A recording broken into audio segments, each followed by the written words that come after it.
Hi കൂട്ടുകാരെ, ഞാൻ വന്നിരിക്കുന്നത് എടപ്പള്ളി പള്ളിയിലാണ്. കണ്ടോ? അപ്പോൾ അവിടെ കുറച്ച് മാവുകളൊക്കെ വെച്ച് പിടിപ്പിച്ചിട്ടുണ്ട്. അപ്പോൾ നമുക്ക് അതിൻ്റെ കുറച്ച് മാവിൻ്റെ കാര്യങ്ങളൊക്കെ ഒന്ന് കണ്ട് ആസ്വദിച്ചിട്ട് കണ്ടത്. ഇതിവിടെ എല്ലാം സീസൺ ആയതുകൊണ്ടും മഴ കുറവായതുകൊണ്ടും മാങ്ങയൊക്കെ നന്നായിട്ട് പിടിച്ചിട്ടുണ്ട്. കണ്ടോ? സൂപ്പർ, അടിപൊളിയായിട്ട് കിടപ്പുണ്ട് മാങ്ങ. കണ്ടോ? വലുതായി വരികയാണ്. കണ്ടോ? എന്തായാലും നമുക്കിന്ന് കാണാം. ചെറിയൊരു മാവാണ് ഇനി സെക്കൻഡ് വരുന്നത്. കണ്ടോ? അതിലും നിറച്ച് മാങ്ങയുണ്ട്. കുഞ്ഞു മാവ് ഉണ്ട്, എൻ്റെ കയ്യെത്തും. അതിലുണ്ട് മാങ്ങ. അപ്പം നമുക്ക് അത് കണ്ട സെറ്റല്ലേ, അടിപൊളി. കണ്ട മാങ്ങ. ഇനി നമുക്ക് അടുത്ത മാവിലോട്ട് പോകാം. അത് ചെറുതാ, റെഡ് ഷെയ്ഡ് വരുന്ന മാങ്ങയാണ്. കണ്ട അതിലും മാങ്ങയുണ്ട്. അതും കയ്യെത്തുന്ന രീതിയിൽ തന്നെ ഉണ്ടാ. പിന്നെ പള്ളിയിൽ ഇപ്പോൾ കുർബാന നടക്കണ കാരണം നല്ല പാട്ടുകളൊക്കെ കേൾക്കാം. സൂപ്പറല്ലേ?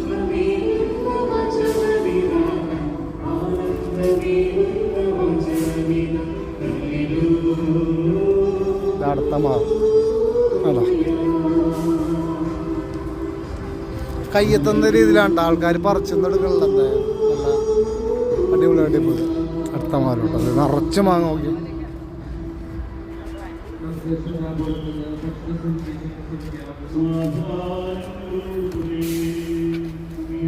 ഇതേണ്ട കൊല്ല കുത്തി കിടക്കണ സംഭവം.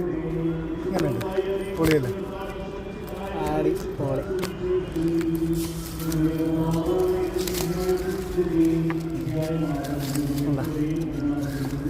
അടിപൊളി നാടൻ മാവാണ്. ചപ്പി പിടിക്കണ വാങ്ങുന്ന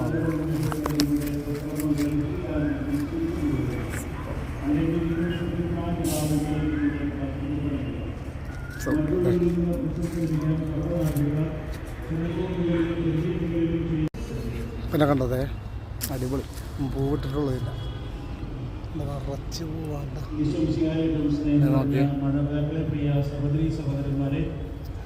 അതിനിടയ്ക്ക് മൊബൈലൊന്നും ഷെയ്ക്കായില്ല, വേറെ ഒന്നുമല്ല, പുളിയുറുമ്പ് കടിച്ചതാണ്.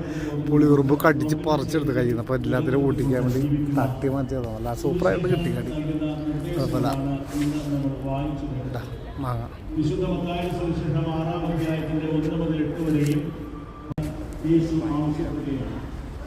ഇങ്ങനെയുള്ളൊരു കേടുകൾ വരുന്നുണ്ട് ചില മാവിൽ. അത് എന്താണെന്നുള്ളത് നിങ്ങൾക്കറിയാവുന്നവരാണെങ്കിൽ ഒന്ന് കമൻറ്റ് ചെയ്യണേ. ചില മാങ്ങ മാത്രം, ഇത് നിറച്ച് മാങ്ങയുണ്ട്. എന്തായാലും ഇത് കമൻറ്റ് ചെയ്യണം കേട്ടോ. നോക്കിക്കണം, ഒരു ചെറിയ മാവ, അതിലും ഫ്ലവറായി തുടങ്ങിയിട്ടുണ്ട്. ഉണ്ടോ?